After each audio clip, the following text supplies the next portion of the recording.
மறுபடியும் உயிர்த்தெழுதலை குறித்ததான காரியத்தை, உயிர்த்தெழுதலை குறித்த காரியத்தை நாம் தெளிவாய் அறிந்து கொள்ள வேண்டும் என்பதற்காகத்தான் இந்த காணொலி. அதைத்தான் யோபு சொல்கிற, என் மீட்பர் உயிரோடு இருக்கிறார் என்று.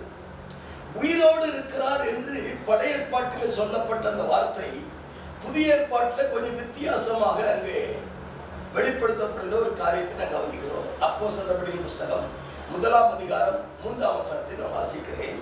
அவர் பாடுபட்டு பின்பு 40 நாளளவும் அப்போஸ்தலருக்கு தரிசனமாகி தேவனுடைய ராஜ்யத்தை குறித்தும் அவருடைய பேசி அநேகம் தெளிவான திருஷ்டாந்தங்களினாலே தம்மை உயிரோடு இருக்கிறவராக காண்பித்தார். பிரியமான தேவ ஜனமே, ஆண்டவர் தம்மை சீசர்களுக்கு உயிரோடு இருக்கிறவராய் காண்பித்தார். ஏன்னா மகதலேனா நம் மரியாள் வந்து சொல்லும் பொழுது அவர்கள் நம்பாமத்தான் போனாங்க. ஆக தேவன் பூட்டப்பட்ட அறைக்குள் பிரவேசித்து உங்களுக்கு சமாதானம் உண்டாவதாக என்று சொல்லலாம் வாழ்த்திட்டு, இந்த அப்போஸ்தலர் நடபடிகள் 1 அதிகாரம் 3 வசனத்துல தம்மை உயிரோடு இருக்கிறதாய் காண்பித்தார். பிரியமான தேவஜனமே, எவ்வளவு முக்கியமான விஷயம் தெரியுமா? தேவன் தம்மை உயிரோடு இருக்கிறவராய் காண்பிக்கிறார். இயேசு சீசர்களுக்கு 11 சீசர்களுக்கு தம்மை உயிரோடு இருக்கிறவராய் காண்பித்தார். உயிரோடு இருக்கிறவராய் காண்பிக்கப்பட்ட சீசர்கள் உயிரோடு இருக்கிறவரை அறிவித்தார்கள் என்று வேதம் சொல்கிறது. அறிவித்தார்கள். சபை நடுவிலே, சமுதாயத்திலே, எல்லா இடங்களிலும் இயேசு உயிரோடு இருக்கிறார் என்பதை, தேவன் உயிரோடு இருக்கிறார், கர்த்தர் உயிரோடு இருக்கிறார் என்பதை அவர்கள் விளங்கி விளங்கி விளங்கி விளங்கி மற்றவர்களுக்கு சொல்ல ஆரம்பித்தார்கள். இந்த இயேசு உயிரோடு இருக்கிறார் என்பதை குறித்து அவர்கள் சொன்னாங்க. ஒரு சப்பானி எழுந்துடுறான், ஒரு சப்பானியை எழுப்புகிறாங்க. வெள்ளியும் என்னிடத்தில் இல்லை, பொன்னும் என்னிடத்தில் இல்லை, என்னிடத்தில் உள்ளது உனக்கு தருகிறேன் என்று சொல்லி நசரா இயேசுவின் நாமத்தில் எழுந்து நட என்று சொல்லும்போது அந்த உயிர்த்தெழுந்த வல்லமை அவனை குணமாக்குது. உயிர்த்தெழுந்த வல்லமை குணமாக்குது.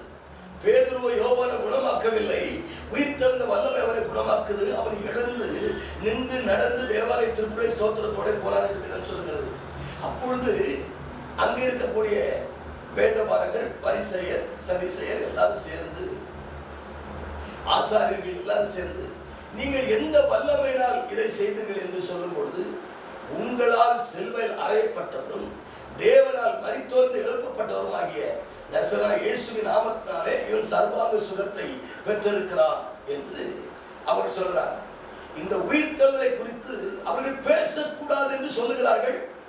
பிரதான ஆசாரியர்கள், சதிசேயர்கள் எல்லாரும் சேர்ந்து, பரிசேயர் எல்லா வேதபாரர்களாக சேர்ந்து இந்த நாமத்தை குறித்து நீ பேசக்கூடாது, எவ்வளவு பேசக்கூடாது என்று சொல்லி பயமுறுத்துகிறார்கள். ஆனாலும் அவர்கள் உயிர்த்தெழுந்த வல்லமையை அனுபவித்தவர்கள், உயிர்த்தெழுந்த வல்லமையை அறிந்தவர்கள், அனுபவித்தவர்கள் அறிக்கையிடாமல் எப்படி இருப்பாங்க? அவங்க அறிக்கையிட்டு அந்த மகத்துவமான வல்லமையை ஜனங்களுக்குள்ளே கொண்டு போகிறார்கள். பிரியமான தேவஜனமே, இந்த அப்போஸ்தலர் 4 அதிகாரம் 33 வசனத்துல வேதம் சொல்லுகிறது, அவர்கள் இயேசு கிறிஸ்துவின் உயிர்த்தெழுதலை குறித்து பலமாய் சாட்சி கொடுத்தார். அவர்கள் எல்லார் மேலும் பூர்ண கிருபை உண்டாயிற்று என்று வேதம் சொல்லுகிறது. உயிர்த்தெழுதலை, ஆதி திருச்சபை உயிர்த்தெழுதலை குறித்து பேச ஆரம்பித்தார்கள். நல்ல கவனிக்கணும். இன்னைக்கு நம்ம சபைகள்ல, குடும்பங்கள்ல, உறவுகள்ல உயிர்த்தெழுதலை குறித்து பேசுகிறது இல்லை. அதனால்தான் சபை நலிந்து போயிருக்கிறது. உயிர்த்தெழுதலை குறித்து பேசணுங்க. அதற்காகத்தான் அழைக்கப்பட்டிருக்கிறோம், அதற்காகத்தான் அபிஷேகம் பண்ணப்பட்டிருக்கிறோம், அதற்காகத்தான் வேறு வைக்கப்பட்டிருக்கிறோம், அதற்காகத்தான் தொடர்ந்து இந்த ஊழியத்தை, இந்த கனமான ஊழியத்தை கர்த்தர் உண்மை உள்ளவர் என்று தந்ததனால் தொடர்ந்து ஓடுகிறோம்.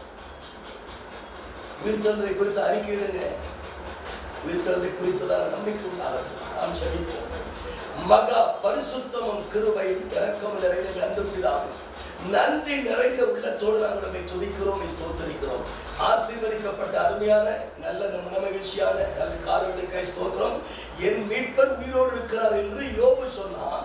ஆனால் உயிர்த்தெழுந்த ஆண்டவர் தம்மை உயிரோடு இருக்கிறவராய் காண்பித்தார், உயிரோடு இருக்கிறவராய் காண்பித்தார். அதை பார்த்து அனுபவித்து உலகத்தையே மாற்றி அமைத்தது போல இப்படி ஒரு பெரிய மாற்றம் உண்டாக நான் சொல்கிறேன். ஆட்கொண்டு நடத்தின ஆசீர்வாதம் இயேசுவின் நாமத்தில் ஜெபிக்கிறோம் நல்ல பிதாவே. ஆமென், ஆமென். God bless you.